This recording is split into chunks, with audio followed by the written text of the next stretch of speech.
Nick Jacobs had been dreaming of being a train driver since childhood. He also loved nature very much and often went to the forest skiing in the winter and picking mushrooms and berries in the summer. After graduating from school, he decided to make his dream come true and began to study as a train driver. Since he was showing very good results, he was immediately hired. Of course, first he needed to practice with a mentor, but Nick was still extremely happy.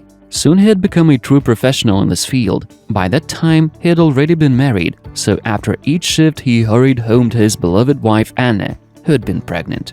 Once, when Nick and his partner Sam was transporting timber, a strange incident occurred. While driving, the young man was looking at the railroad tracks. At the same time, he sometimes looked through the binoculars that his father had given him, but suddenly he noticed something on the tracks. It was a man, but the worst thing was that he was surrounded by a pack of wolves. The partners thought that the predators would now tear the unfortunate man to shreds. However, the animals were standing with their heads up and howling loudly. Nick slammed on the brakes, and the train began to slow down, and suddenly the man who had been lying on the rails just a second ago began to rise to his feet. It was an elderly forester with a backpack on his back. He was not afraid of the wolves, but on the contrary, lightly stroked their heads. When the train stopped, Nick and Sam jumped out of the cabin and rushed to the man.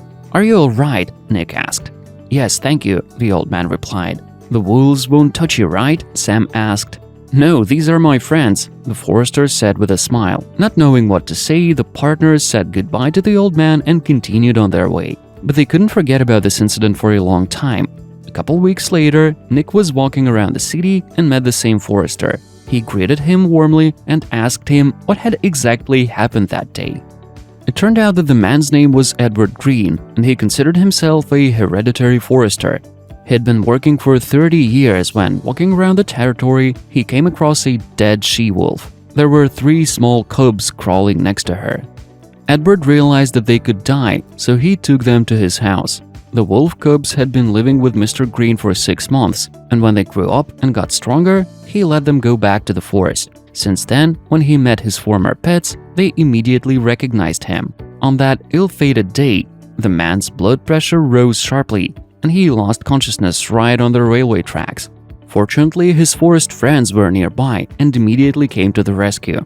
This incredible story could not leave Nick indifferent. He retold it to all his friends and to his son, who was soon born. "Animals always remember the good things that you have done to them," he said to his little Mark.